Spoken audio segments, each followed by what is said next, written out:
Hello and welcome back to Macau for the final time of the weekend. After 3.5 days of action, we are ready for our very final race. Free practice, qualifying, race 1, race 2 have all been entertaining. And let's see what the final encounter here on the streets of Macau brings us. I'm Martin Haven, alongside me Matt Neal.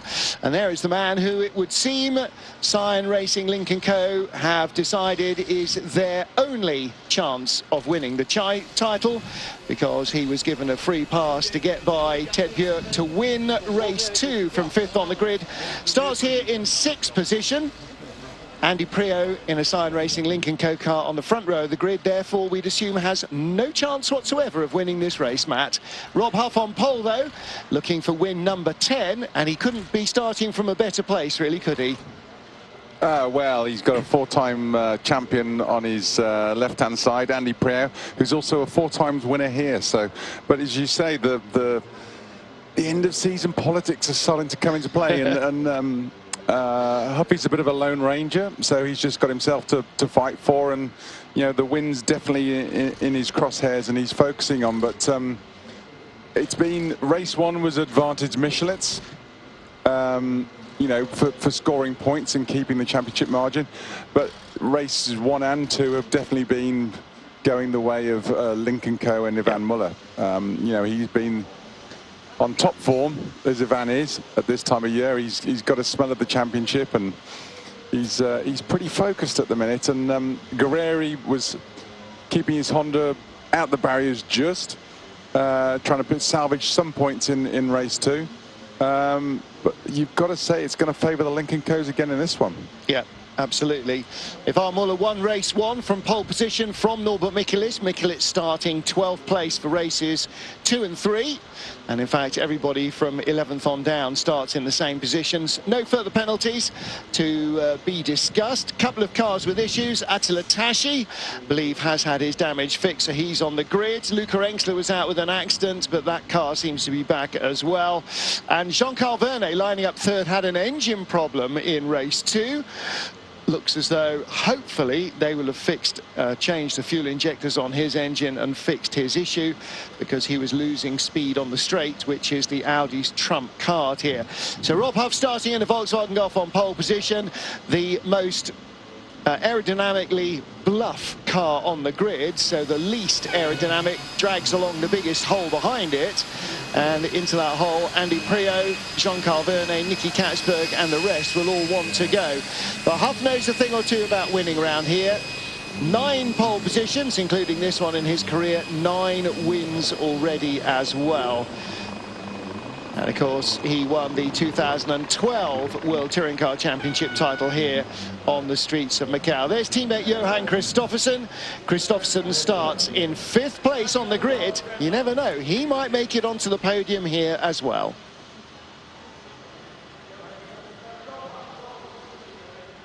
Well, Johan Kristoffersen's win this season came at the other legendary track on the schedule at the Nürburgring. So I'm sure he'll be delighted to win here again. For Esteban Guerrieri, who left Ningbo having lost the lead of the championship. He left Suzuka having regained the lead of the championship. And he left the circuit yesterday having lost it again to Norbert Michelis. Now, it's damage limitation for him. After starting last on the grid after an engine change in race 1, he lost pole position with a different penalty. In race 2 was started from 4th on the grid.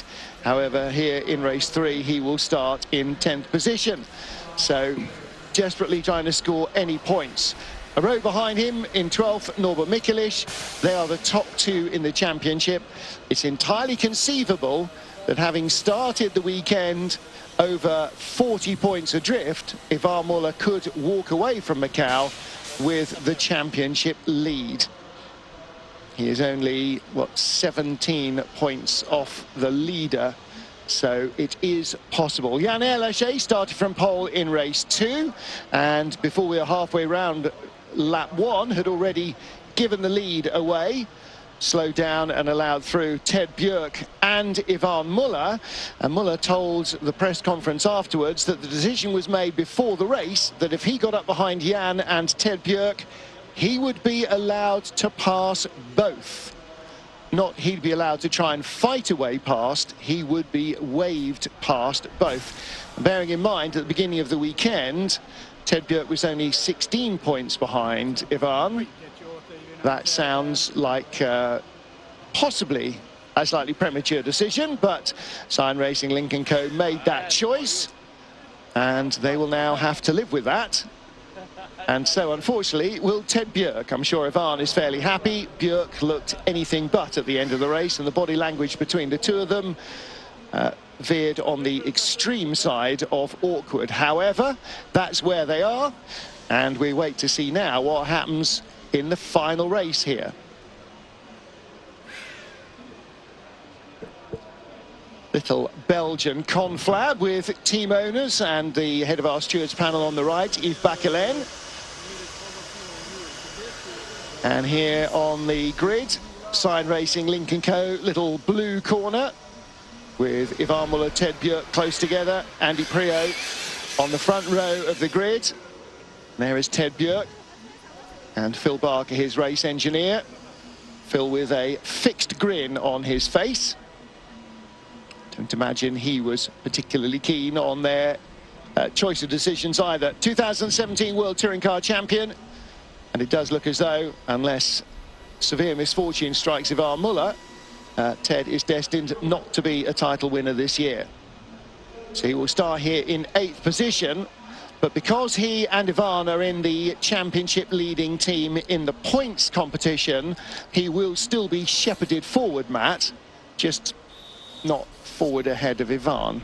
I don't think you can rail him out. I think they've favoured Ivan.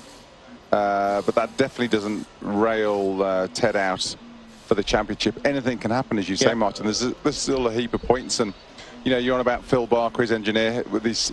He's always got a steely look on his face, and he's been on the benefiting side of teamwork and team playing before, so he knows full well the game and how to play it. Listen, don't get me wrong, I don't think there's anything wrong with it. After all the Hyundai drivers are now supporting Norby, and the Honda drivers are supporting Esteban.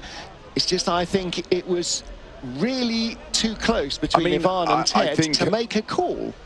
Hyundai so early threw their cap into the Norby camp way early. Yep. Before anybody else did. Well, it's Norby and Gabrielli, and then it was Norby. That happened in Suzuka. That was probably way before that, I would say. And Honda took a little bit longer to get behind Guerreri as the focus. And now, obviously, Link & Co have just, you know, VW and Audi are out of it. You can't sort of... Alpha are just trying for glory. They just want podiums and wins if possible. Yep. So that's right. Chacon, he's in there. He's a bit of a loose cannon in the top 10. Huffy, he doesn't care. He just wants glory. He only cares about one thing, and that's win number 10, and rightly so. And Ivan Muller, well, we'll have to wait and see how the rest of the season pans out. 3 races to go after this. Don't forget, every time we've come to Macau in the past, it has been the season finale. It is not this year. In December, the final race weekend will be at Sepang in Malaysia. A first-time visit there for all the teams and almost all the drivers. And it will be team then with the FIM's Endurance World Motorcycle Championship. So it'll be a double World Championship race weekend with WTCR and EWC, same as at the Slovakia Ring. Yeah, so late they'll be picking up their Christmas presents on the way back this year. It's 15th of December, so it's a real late one. It definitely is. Yesterday's birthday boy, Bruno Correa, heading off in a safety car for the final safety car lap before we wave the field away.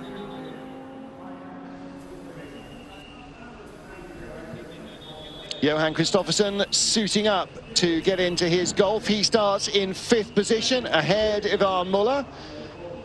And I'm sure he would like to make as good a start from 5th as Ivan did in race 1, somehow squeezing through on the inside into 3rd place before the hairpin at Lisboa on the extreme left-hand corner of that map. And if he can tuck up somehow behind Rob Huff, then that might really benefit Huffy, because Christopherson is a good elbows out aggressive racer, and he showed in qualifying. He got through into the top 5 in Q3. He showed he's definitely got pace here. Well, and it'll be interesting because the launch is the critical thing, because that gets your momentum going, and the Lincoln Co's have all been strong with the initial launch off the grid this weekend. And so, you know, if Huffy gets bottled up behind Priaulx, then he's going to have his work cut out. And then it's going to be interesting to see whether Lincoln Co let Priaulx go for the win. Nope. Or wrong team. Yeah, but then walk away. It's their home Grand Prix, isn't it? No, wrong team. Home Grand Prix. No, wrong team. 3 wins. Ain't going to happen. 3 races. Ain't going to happen. Nicky Katzberg, though, might well end up on the podium. He's been very quick. In fact, he's been, apart from first qualifying, the quickest of the Hyundai drivers. Norbert Michaelis on the front row of the grid, second fastest in Q1. That put him on the front row of the grid fastest for lap race of the race 1. in race 2 as well. Yep. Yeah, Nicky is absolutely flying here. He's clearly feeling the love. John Carverne came here a couple of times in the TCR International Series before coming last year with WTCR. So, JK, very much a home in Japan. Had a home there for a number of years when he was racing in Japan, and subsequently later when he was racing in Europe only as well, or globally. But he's got a great chance. Had a fuel injector problem in race 2, particularly evident in right-handers. So Fisherman's and the R-bend, the last couple of corners that give you all the speed onto the start-finish straight, and then for the mile and a bit down to Lisboa, the car was misfiring. So he was not happy with that. They were going to change the injectors. Hopefully that has been done. They must have nicked the injectors off Flash's car. Well, do you know, they might not have been far away from not having any cars on the grid, and for a team like WRT, that's almost unthinkable. Nicky Katzberg saying to Alex Legui on the grid, the most interesting thing about this race will be how Andy and he managed to reverse enough without any dramas. See, Katzberg's already saying, I'm going to have to drop well down the order to give Norby positions, and so is Andy. My money's on Andy for the win. No, ain't happening. I'd love it to, but, you know, he was very well up in race 1 and race 2. It all depends on Muller's start. I mean, Muller's got track position on his rivals. Yes. His championship rivals, should I say, behind him. And if he can make a place or 2 places, and there's only 1 or 2 cars between him and Priaulx, then we'll see it come into play. But if there's a big chunk, then it'd be harder to give up a win, wouldn't it? Well, Muller's already scored 55 points this weekend, and we still have 1 race left to go. So can he end up adding another 25 to that? 20 for second? Who knows? Rob Huff is the man on pole position. The 2012 World Touring Car Champion won that title here in his Chevrolet, and that is one of his, so far, 9 race wins on the streets of Macau. Now, he has come here a number of times in good cars. He's also come here a number of times in cars that you thought really probably shouldn't be winning anywhere, let alone in Macau.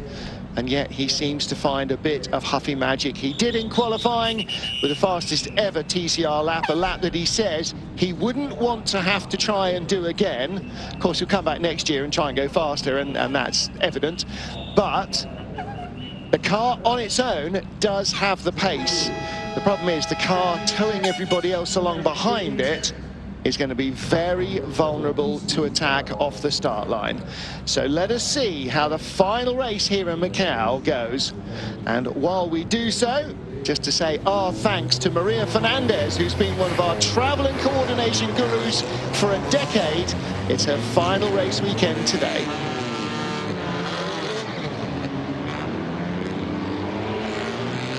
Well, Maria has been part of the Eurosport team running World Touring Cars and WTCR for a decade. Organising travel, accommodation, herding sheep, nailing jelly to the ceiling, working with broadcasters, working with transmission.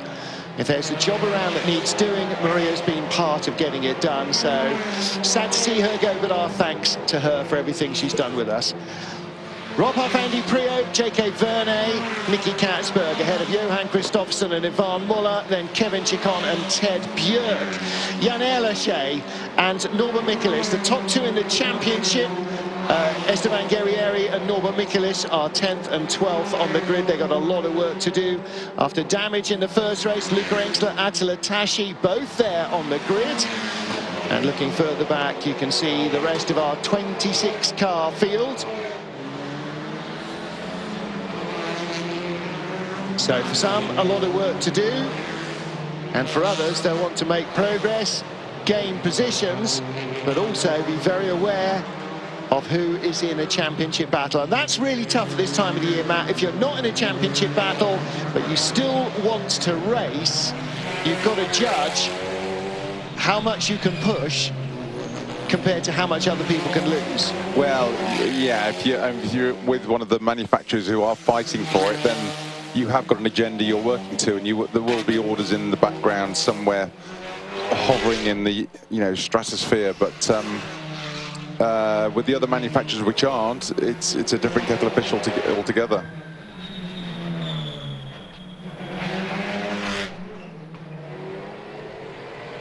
Somewhere in all likelihood from the front 2 rows of the grid, or maybe the front 3 rows, will get a driver, a winner.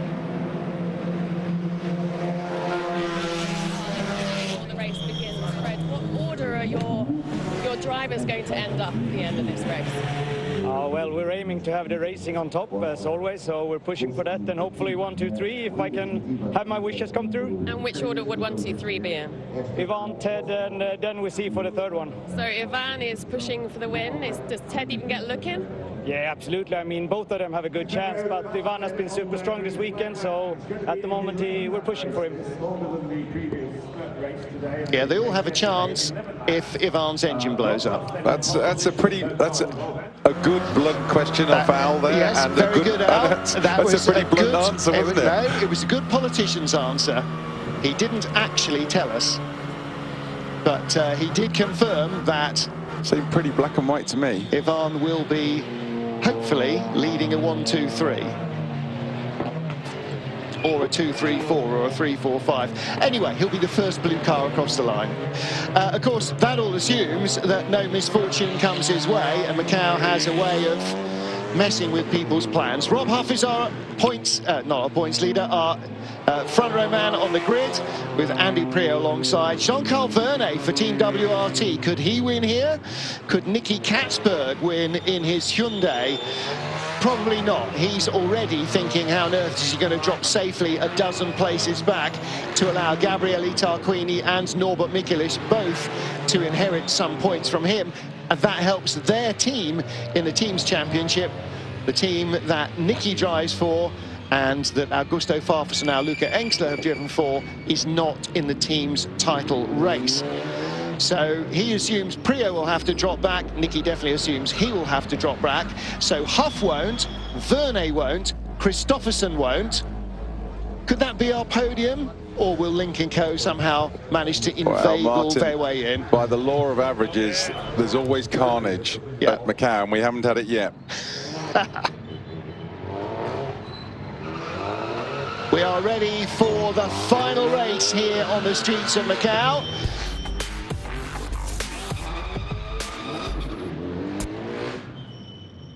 The last car on the grid will be Billy Lowe's Audi RS3 in its green and gold. And the first car is Rob Huff in the Sebastian Loeb Racing Volkswagen Golf, with alongside him Andy Priaulx. An all-British front row for the first time since, I don't know.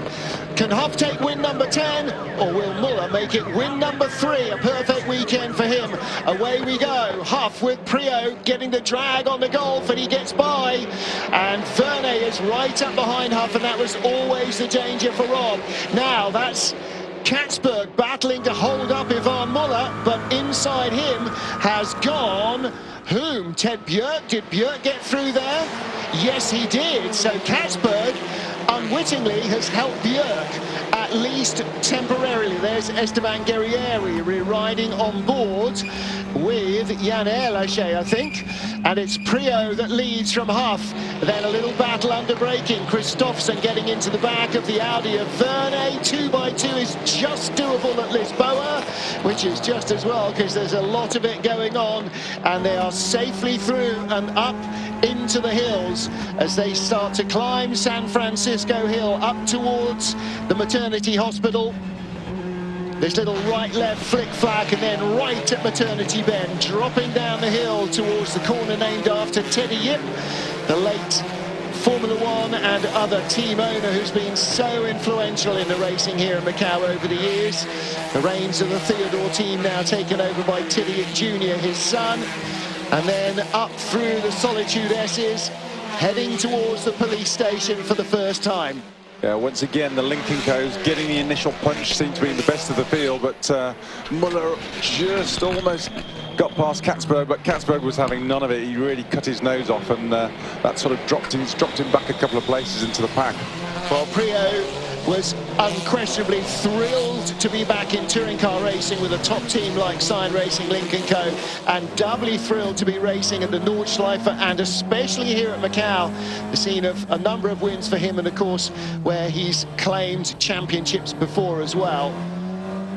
And he is leading this race at the end of lap 1. So now, Matt, you put this in as the devil's advocate. If Prio is going to win, are they going to take it away from him? Oh, I'd hate them to do it. It's been his only win this year, and at Macau. I know.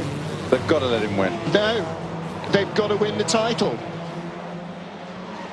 It's all about winning the title for the manufacturer, winning the title for the driver as well, if they can do it. Ted Björk is clear of Nicky Katzberg. Ivan Muller is not. Now, Ivan's already had a 55-point weekend. The only thing he doesn't need in this race is a 0. So he will take whatever else is coming in terms of points, and it'll still be a good weekend. Andy Prio leads from Rob Huff. There's Prio with a big, broad yellow stripe down the bonnet of his blue Cyan Racing Lincoln Co. Huff behind, turquoise bonnet. That's Jean-Carl Verne in the Audi. Johan Kristofferson's Golf in 4th. Then Ted Björk. Then a gap. Nicky Katzberg. And Ivan Muller having a little look down the inside. Not a convincing look down the inside. He didn't commit 100%. He's keeping the car alive, Matt. Yeah, Katzberg's driving everywhere, all over the circuit, isn't he? I think he's going to back him up. So even if Muller does finally get past Katzberg, he's going to be so far back from Ted. But now look at this little dynamic. Here's this group: Katzberg, Hyundai, then Muller. Guarding Muller from behind is Erlache, but right behind him is Tarquini, who's already pulled aside to let the Honda go through. Oh no, hang on a minute, Tarquini's slowing down and stopping. I thought he'd pull in behind Norbert Michaelis to promote Michaelis. I actually thought he'd attack Erlache from behind to try and get to Muller, but I don't think Tarquini is going to finish the race. I think he is pulled over, and for BRC Hyundai, that is a disaster in terms of the team's championship, because they, in second place in the title race for the teams, will score with Norby and Tarquini, and if Tarquini fails to finish, they've only got one car in the hunt. So as of now, Muller 12 points behind Michaelis, Guerrieri only 9. It is shuffling the championship right up. And if we saw how this was working, Ted Björk, I think, would be only single digits behind Ivan Muller as well. No, he's still going. Is that, or is that Engstler? That's Engstler, possibly. The way that Tarquini pulled over dramatically and did not pull back in behind Michaelis, I think there was a gap for him to do so. Let's take a look a little bit further back. Prio still leads Huff. The end of lap 2 of 11. This is a long race. He's still going, Martin. He's still going. He managed to get it. All right, well, I think in that case, maybe he has tucked back in somewhere. We'll wait and see. On board with Muller. Muller's just not close enough. He needs to be closer to Katzberg to get a run on him. Well, he's got Jan Erlache behind him, so he's safe from attack from behind. Well, there it is, Kevin Chicon in the Alpha. Chicon shuffled down to 9th place at the start. There's Tom Coronel. That's looking back from Esteban Guerrieri. Oh, you can see the commitment of that Argentinian through. The Honda is so sideways, isn't it? Look, behind Coronel, who's come up really well into 11th place, I think 10th place now. There's Coronel there in the next Hyundai.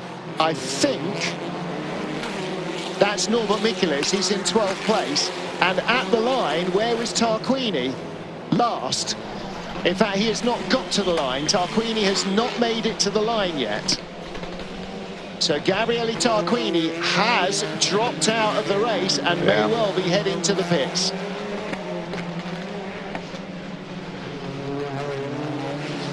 Tarquini's in the pits. Nicky Katzberg then is the only Hyundai driver in the top 10, holding off Ivan Muller. But at some stage, now what are you going to do? Are you going to deny Muller a couple of points, or are you going to give Norby a couple more points? And who wins more? Where's Muller now? Muller is currently 7th. To start with, he's going to make Muller work for it. Well, let's see. Muller is 7th, 9 points. Would be 6, 10 points. And Norby would only gain 1 point for the 1 point that they give Muller. So there's no point yet in dropping Katzberg back. Tarquini is out of the race. Something dramatic happened there. He may have been planning to drop back, but I don't think this early in the race. Here at the escape road, Benny Loiter in the barriers. He's been there once before. Oh, just scraped out. Just avoided it. Now, I mean, from our angles we were just watching before, Huffy seems to be getting really agitated with Priow, really pushing hard for him. If he uses his brain, I mean, Priow should drop back. Yeah. So it's a given. The win's almost a given. Why risky car? Almost. If we go on the Haven. Almost. Hey, listen, certainty. I'm not the one that started this at Link & Co. I'd like Andy to be. I'd love him to win. I'd love Rob to take win number 10.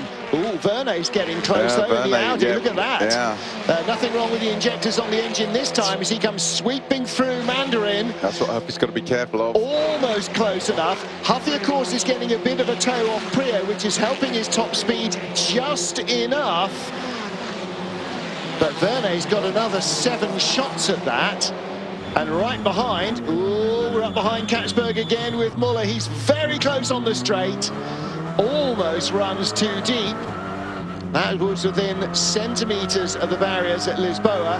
And look what that did. He did get in too deep, didn't he? He lost traction off the corner. Well, I think Katzberg's just braking super early, giving it the defensive. And fortunately, Muller's got El Haché behind him. Yeah. But they've got to be careful. So I don't think Chicon's in pretty close proximity. Hang on a minute, where's El Haché? Oh no, that was Ted Björk with a big gap behind him back to Katzberg, wasn't it? So Priow still leads, Huff right with him on the twisty stuff. Sector 2 and 3 is really where the Golf is at its best. All of this. It's probably the shortest wheelbase car, maybe give or take the Alpha. And it's got a fierce front-end bite on it. It really works well around here. Fastest lap of the race so far, Johan Kristoffersson in 4th place. Don't forget, in qualifying, Priow was faster in Sector 1 by a margin than Huffy was. So too was Kristoffersson, so too was Katzberg, and yet in Sector 2 and 3, across the top of the mountain and the beginning of Sector 4, Huff wiped the floor with them. Here's where Rob's quick, he just can't use it. Yeah. And that's the problem. It's almost like the normally aspirated cars behind the turbo diesel Seats all those years ago, much quicker into the corner, can't use the mid-corner speed because the Seats already stopped dead, and then the Seats turbo pulled it off the corner much quicker than any of the other cars could go. So if you got in front, you were gone. If you got stuck behind, then you were stuck behind. Well, there's Ted Björk now a long way ahead of Nicky Katzberg. Now Muller looks closer this time. Gap is nearly 2 seconds between Björk and Katzberg.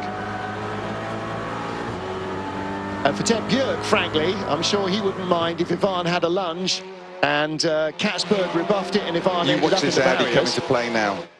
Yeah, here we go.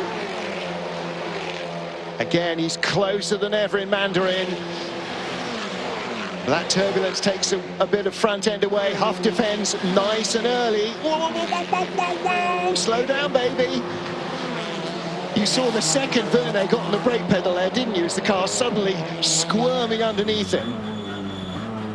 Oh, Katzberg's almost baiting him. Yeah. He is. Not a good time. He's hanging the fishing rod out. He really is, isn't he? Have a crack at me. He really is. He's hoping that Ivan's going to leave his foot out there and Nicky will be able to dive for a penalty.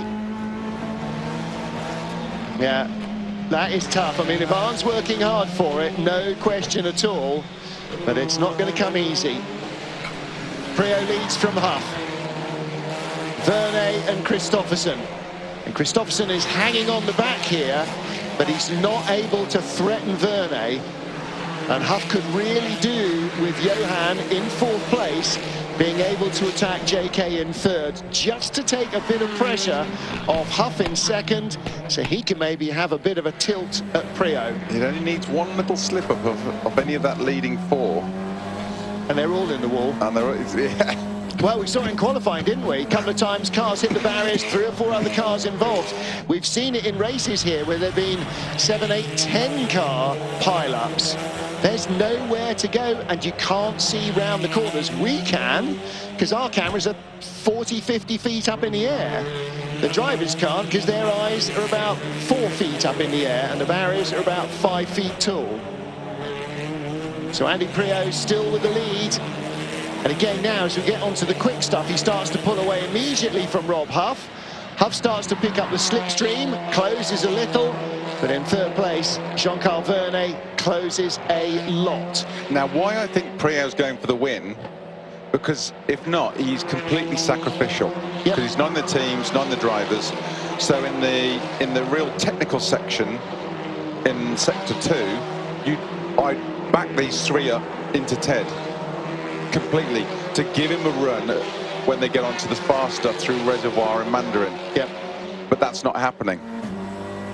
So in that respect, using that logic, you've got to say he's going to be trying for the win. I'm sure he is. It's wasted. Otherwise, because you could be getting Ted further up than just giving them 1 place away. I agree, and I'm sure he is going for the win. Looking back at Tom Coronel from Esteban Guerrieri, he's there or thereabouts. No change in the drivers' points at the moment. There hasn't been a position change since lap 1. Norbert Michaelis has just started to go a lot quicker. Fastest race lap to Johan Christopherson last time round, in 4th place. And the current points projection is that Ted Björk will be 14 points behind Ivan Muller at the end of the weekend, with 85 points remaining in the championship. He'll be 26 off the lead.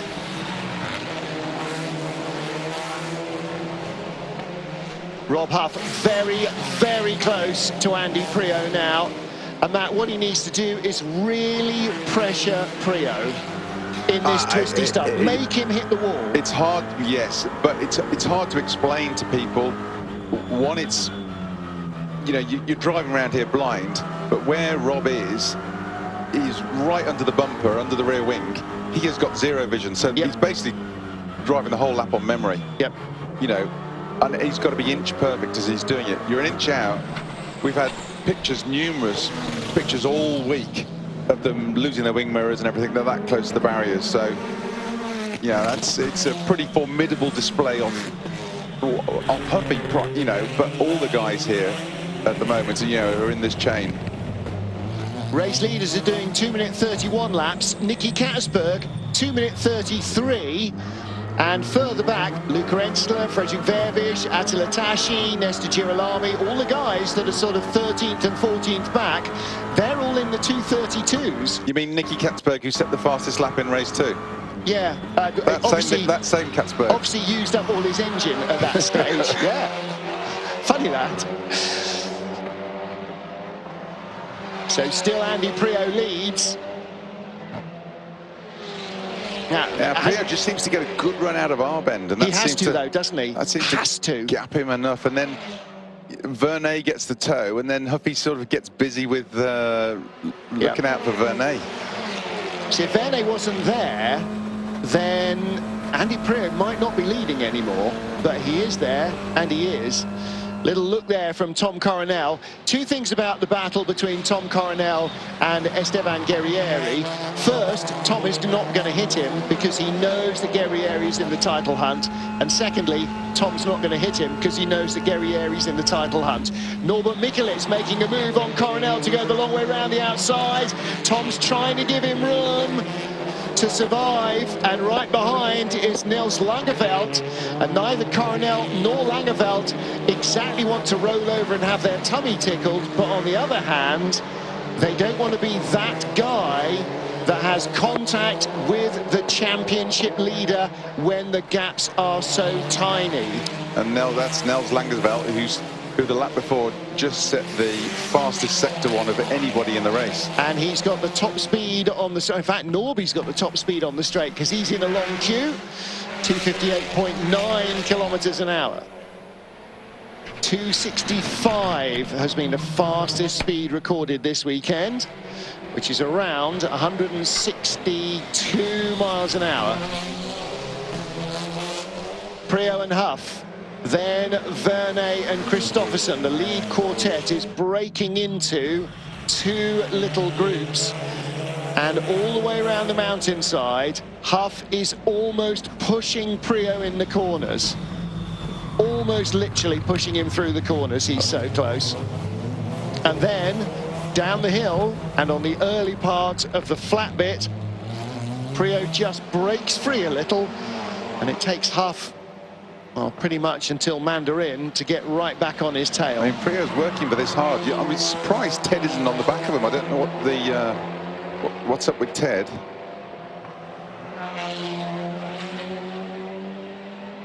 Well, Ted Bjerg presumably is going exactly as fast as he can on his own, 232.8. That's where Andy gets a great run out of that R-bend. That's what's saving his bacon at the minute. Yeah.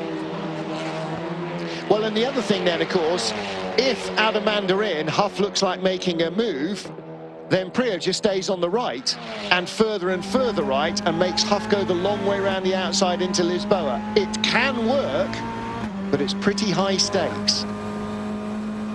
Looking back now, is this still from Guerrieri? Where is Norby? Looking for Norby. He's still behind. So Guerrieri and Coronel, Mikulitz in 12th, and not in position to attack Coronel at all this time. That was a good view, and in fact you could hear no lift at all from Guerrieri. Yeah, Katzberg just slowly drifts towards the apex. Yep. Closes the gap. Tempts Muller. Well, listen, slowly closes it in front of him. Ivan is going to go away, not 40-odd points behind, but 12 points off the lead, with 85 points still up for grabs in Malaysia. And because other cars are setting fastest race laps, the Lincoln Co. may not get an extra load of success ballast on it. Priaulx, Huff and Vernet, the 1, 2, 3. There's Team Huff looking a little bit downcast.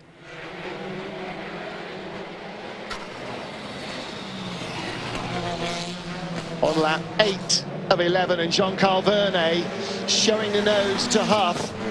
No way he's getting through there, but he's showing it anyway. Around Donna Maria. Just giving it a moment's breather to Andy. Oh, Rob has to keep his eye on his rear-view mirrors. Just looked like maybe a little mistake by Rob. There's Ted Bjerg all on his own in the second blue Lincoln Co. So, has Priaulx not been asked to drop back and give Ted and Ivan more points? Or is his radio gone on the blink? It's probably contract time at the moment. Bit of negotiation going on. I don't think it was a one-year deal.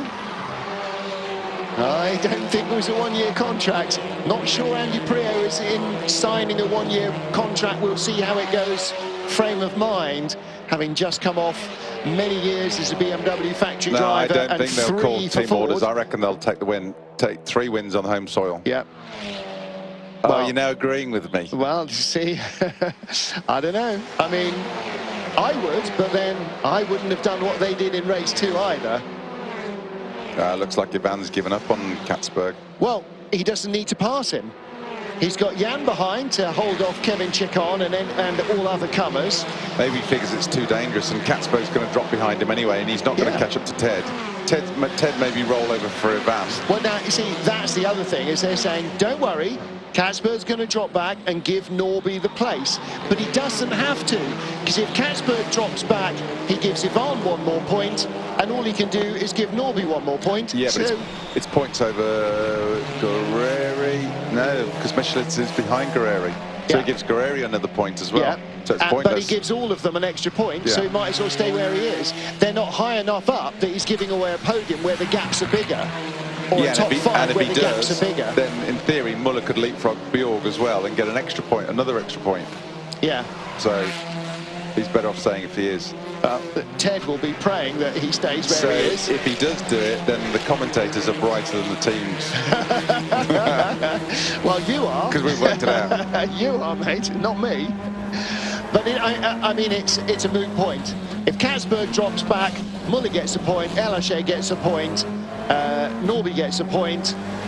Doesn't make any difference. But Ivan gets 2 points more, or 2 no, places he more. goes from 7th to 6th, so that's 9 to 10, so it's only 1 point. No, but he'd get Katzberg, and he could get Bjorg.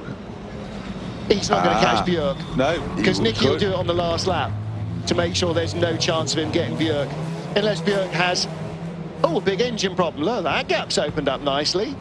On the other hand, Ted is a long way away, and maybe after race 2 Ted's radio won't be working either.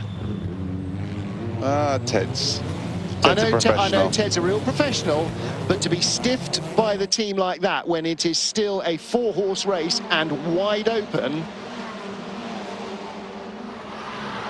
See, now, if they really annoy Ted, he's half of their challenge for the team's title, and for Sign Racing Lincoln Co. to win the team's title is probably just as important to the manufacturer. Fastest lap of the race just set by Huffy. Yeah. So he's definitely not rolling over just yet. No, he's in the slipstream behind Prio down the straight. He's not close enough again this time though, and every lap he's less and less close, and Verne is still there. Prio just gets to Lisboa at the end of every lap and just goes, yeah, thanks. Yeah, again, I'll manage it again. Parallels to Monaco are so similar, although there is no quick bit at Monaco. But as soon as you turn out of Lisboa, you're in basically a one-line racetrack, and if you don't stick it in the wall, the chances of the guy behind passing you are next to 0. But they're just beyond the other side of 0. And that's in relatively narrow touring cars. Imagine what a GT car that's 50% wider than these looks like around here. Still Andy Prio leading from Rob Huff. Penultimate race of the weekend here in Macau.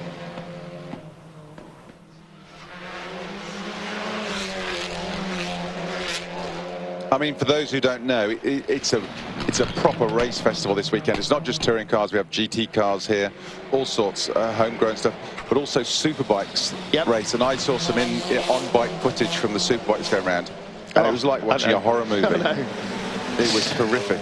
It is. It takes a... Well, you know, it's like the Isle of Man TT. It takes a very different calibre of rider to come and want to race at places like this. But he's definitely on it at the minute, isn't he? Chap that finished second in the GT race this morning was saying he was so happy to come here because his dad raced go-karts here in the 1970s. Oh. Not for me. I don't know what they were on, but I guarantee there was no doping control in those days. Maybe Huffy's just figured that Prio ain't going to roll over, and so he's got to. I think probably Huff's assumed right from the start that Prio wanted to win this, and if he was going to win it, he had to beat Andy. And right now, it looks like it's not going to be win number 10 for the Golf just driver. too loose on the way into R. It is, isn't it? Yeah. It's like the Honda was in race 2. Just seems to, he holds it, but he just scrubs a little bit of momentum through there and out of our bend. That tiny little slide. Preo had the same up at Donna Maria on the qualifying lap. The back just drifted out a tiny bit wide. Ted Bjerk's drifted out very wide and cost him a shot. But Rob Huff's car was very neatly nailed together. The problem is, as the race has gone along, it's got a little bit more and a little bit more tail happy. And now on the final lap of the race, he's nowhere near close enough to challenge at Lisboa. Yeah, it's almost like the longer wheelbase of the Lincoln Co. just gives it that stability where it needs it through the quick stuff. Even when the tyres are at their worst. Now oh, right.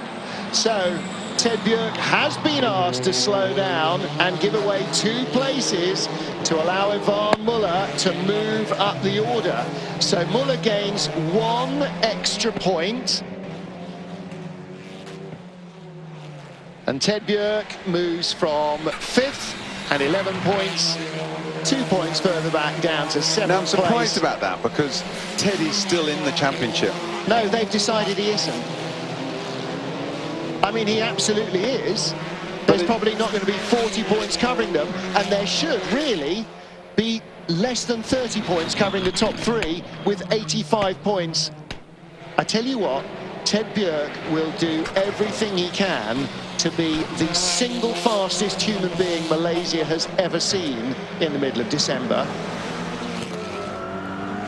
So the gap's closed from 13 to 11 points, because Muller has not only gained more points, but Norby has not, which would have happened if Katzberg had dropped back, which he has not. And if he does now, Muller gains even more points. So we have basically, thanks to Lincoln Co., now a 3-horse race with a rank outsider who won't be allowed to win. But the checkered flag awaits here in Macau, and Andy Prio will be allowed to win by Cyan Racing Lincoln Co. Will he be allowed to win by Rob Huff? Huff's going to try and go for it into our bend. It's not going to happen. He's not close enough out of Fisherman's. And the checkered flag is out. Andy Prio is going to win again in Macau. A sentence I'm sure he never thought he would hear, because after leaving touring cars and a long and successful career in GT racing, a decade later he is back. Prio wins, Huff 2nd, Verne 3rd, Johan Kristoffersen 4th, Nicky Katzberg takes 5th, Ivan Muller, Ted Bjerk and Jan Erleche ahead of Kevin Chacon and Esteban Guerrieri. So Esteban gets 10th, Tom Coronel 11th, and Norbert Mikulich in 12th, exactly where he started. Well, an interesting turn of events this Sunday in Macau.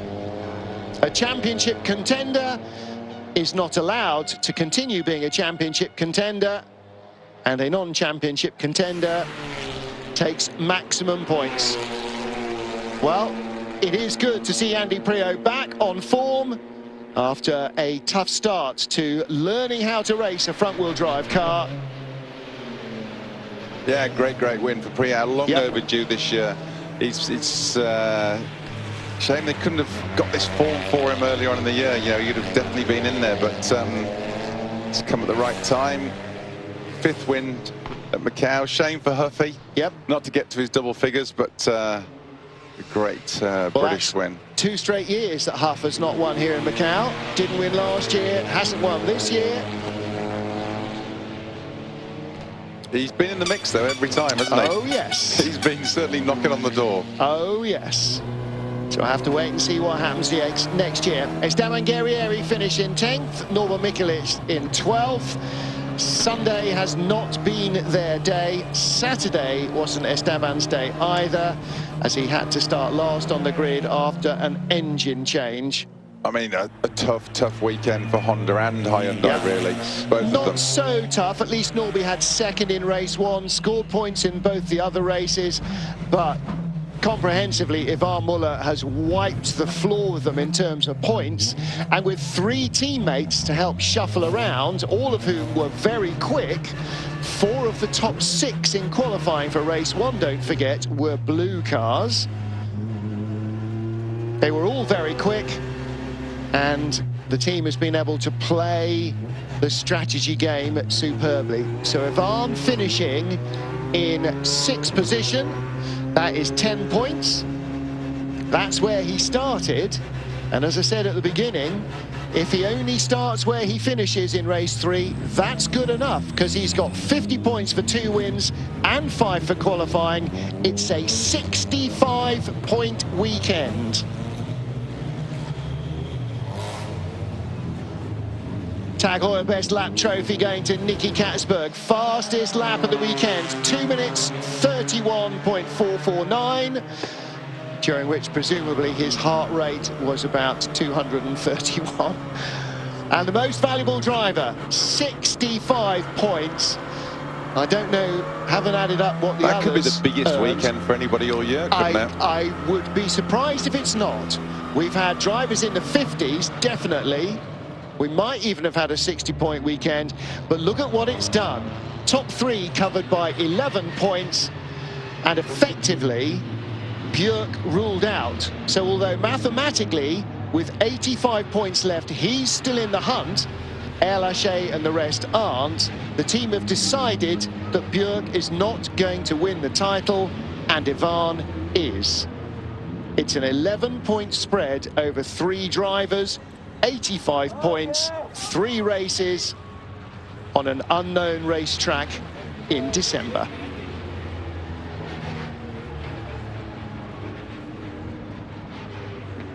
Delighted Guernseyman Andy Priaulx back to his touring car winning ways. He's won many times in GT racing for BMW and for Ford in the decade since he left World Touring Cars.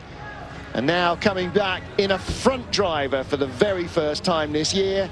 Well, the second time in his career, but we'll discount a Honda in the British Touring Car Championship about 15 years ago, because he's unlearned all of that. And now he has made it to the top step of the podium for the first time in his new career with Cyan Racing, and here in Macau of all places. No wonder he is looking happy. Yeah, great result for Andy. Shame for Rob. You know, and I think anything except a win he was going to be disappointed with, wasn't he? He's got too used to winning around here. Boss of Audi Sports, Chris Einkler, with Jean-Carl Vernet, and Chris heading next weekend, of course, to Saudi Arabia, where Formula E kicks off. Our good friend Alan McNish running the Audi team there, and looking to continue their success. There's nothing left. I've set my car up there all weekend for that corner because it keeps you alive. Talking there about Arbend, aren't they? Well, you've won multiple world champions here around the streets of Macau, and you've just taken your season win. That was a great race. Thank you. It was a tough race, Huffy with my back all the way, and didn't give me any breathing space. Really happy to get the first win for me, for Lincoln Co. Has obviously had some wins this year, but after Ningbo I led till the last 2 laps, and now I've won a race, and really happy that I'm actually back on where I was when I used to be. Much deserved. Were you worried at any time that team orders might come into play? Well, yeah, you never know what the outcome is, but a win's a win, you know, and I really respect the team for letting me push for the win. You know, thanks to my team who've given me a full support during the season. The first half was hard, but now we've won a race, and it's a special race because it's my daughter's 16th birthday. Happy birthday, Danny. Love you loads. Congratulations, Andy. Well, happy birthday to Danny, who, when Andy was last in the paddock, was running around in primary school age, So congratulations to him. Happy birthday to her. Hoping for his 10th win. Rob, frustrating start. Not really, it's just normal. Not really. Yeah, no, I've always struggled to get the golf off the line. That's no lie. We saw it last year off double pole. Is what it is. But it was great to race with Andy.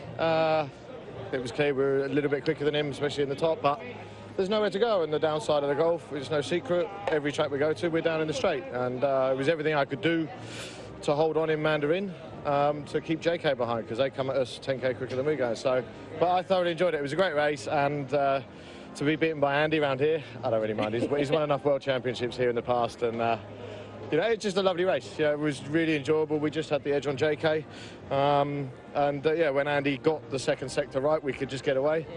But it was just enjoyable to race with Andy. It's always nice to race with him and with JK, of course, as well. And I know Johan was putting some pressure on JK as well, so it was good. I enjoyed it. Good, good. Yeah, you'd have to say, Martin, that Huffy was the quicker car out there. It was all won and lost in the initial launch. Yeah. That was it. And also, as Andy was just saying to Rob, that he set his car, it can't have been Arben, it must have been for Mandarin, set his car up for that corner the whole weekend to try and maximise the speed down the straight. And in the end, that was key, because Huff had a couple of times he got almost alongside, but not enough. So Rob Huff, king of the mountain, not able to outpace Andy Priaulx on the flat parts. Priaulx the winner from Rob Huff, Jean-Carl Vernet completing the podium ahead of Johan Christoffersen, Nicky Katsberg, and Ivan Muller being waved through by Ted Björk to take 6th position. So some counting, adding up and discussing what's going on. Ivan scored 65 points here today. 55? 2050. 65. Nestor Girolami scored 66 points in Hungary, but in China, Ivan had 2 wins and a third, which was 76 points. So between China and here, Ivan Muller has scored 132 points over just those 2 race weekends out of his 305. That's pretty spectacular. And there is an 11-point spread over the top 3. Nobody other than the top 4 can win the title, mathematically, and nobody apparently other than the top 3. So Zion Racing, Link & Co have counted out Ted Björk, and it is now a 3-horse race in the drivers and teams title race. Jag tänkte väl, hur fan det var där. Men du såg pigg ut efter dig sett ändå. Ja, absolut. Nu det kommer sova gott på planen sen alls. Jag tror jag ska ta.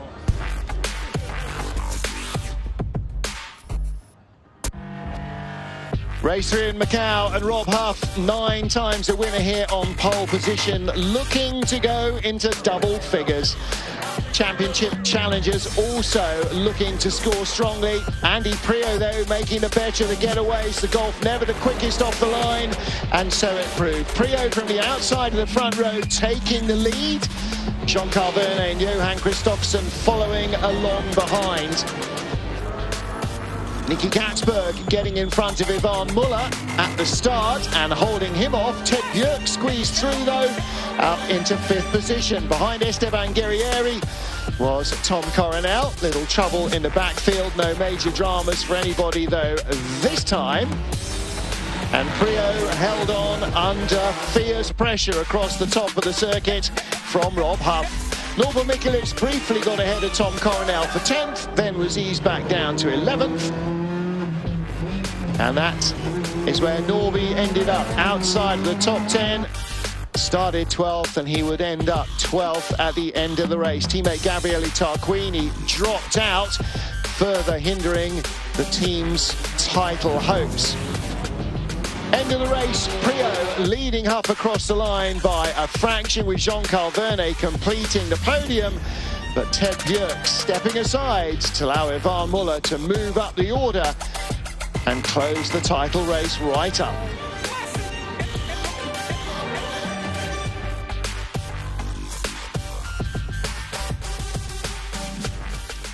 So Sebastian Loeb Racing not looking as overjoyed as they might have been if Rob Huff had managed to win the race in his Golf.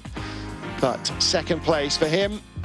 Ladies and gentlemen, welcome to the podium of our third race of the FIA World Touring Car Cup by Oscaro here at the Circuit de Gia in Macau. Please welcome onto the podium in third position from Leopard Racing Team Audi Sport, it's Jean-Carl Vernet.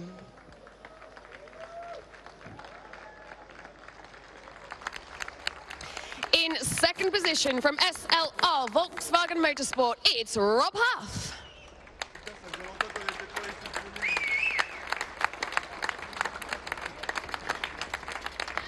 And the winner from Cyan Performance Lincoln Co., it's Andy Priault.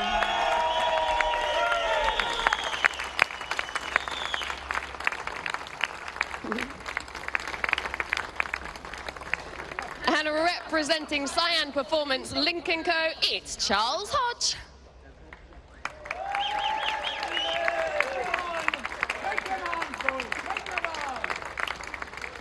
And now the national anthem for both Andy Priault and Cyan Performance Lincoln Co.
Carlos Chen will present our third position trophy to Leopard Racing Team Audi Sports, Jean-Carl Vernet.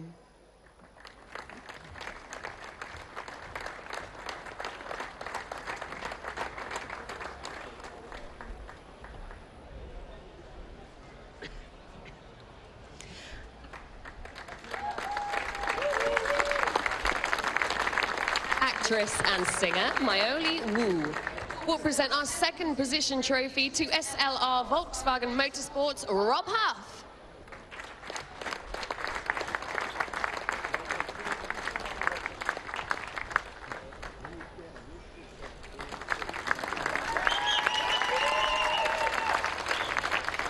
Actress and singer Charlie Yang will present our winner's trophy to Cyan Performance Lincoln Co.'s Andy Priault.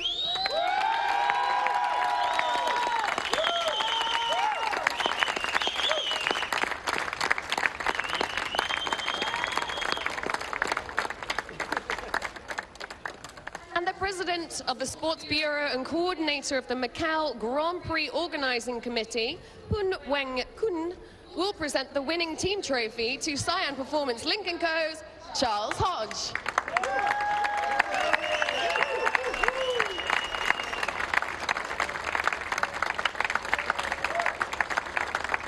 Now please all come together for your official photograph.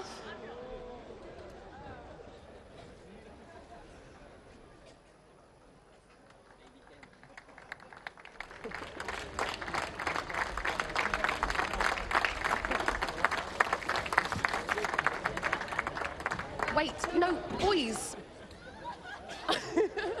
And now your official photograph, drivers. Oh, let's party!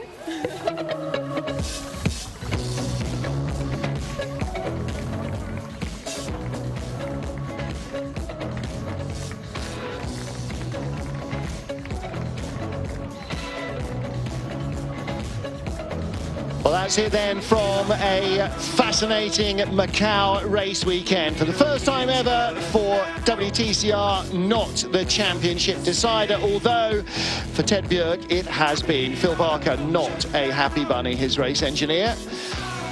However, victory for Andy Priaulx will buoy him up as they head to Sepang in Malaysia. Circuit I don't think he's been to before, and for most of the drivers that will be the case for most of the teams as well. And in the championship, Sign Racing Link & Co have moved further ahead in the team standings, with BRC Hyundai and Squadra Corsa in second, and allinkle.com Munich Motorsport in third place, having come here in second spot in the championship. Disappointing weekend for almost all the Hondas, and that includes Nesta Girolami and Esteban Guerrieri from Munich Motorsport. Well, there are our podium finishers for the final race. Andy Robb and JK, all previous winners here. Rob just giving Andy a gentle and friendly throttling. Norva Mikulic leads the standings from Esteban Guerrieri. It is an 11-point championship with Ivama 11 points off the lead. Ted Bjerg now apparently officially ruled out of contention by the team. How that changes or doesn't in Malaysia will be fascinating to watch. Everybody else mathematically is out of the hunt anyway, so for them and for everybody in all the other teams, it is about trying to win another race, gain another position or a podium finish, and try and end the season on a high at the end of what will have been the longest global touring car championship calendar, I think, of all time. Sign Racing Link & Co easing ahead now, 72 points clear of BRC Hyundai and Squadra Corsa, with allinkle.com nearly 20 points behind them, 16 points further back. So the team's title is looking like a racing certainty now to go to Sign Racing Link & Co. Well, that's it from Macau, from Alex Louis, from Matt Neal and me, Martin Haven. Our thanks to you for joining the WTCR TV crew on site in Macau. And again, our thanks to Maria Fernandez for all her help in the championship and the years that preceded it for the last decade. We'll miss you, Maria. At least the tennis will be a lot quieter. Until then, from Macau, until Malaysia, it's goodbye.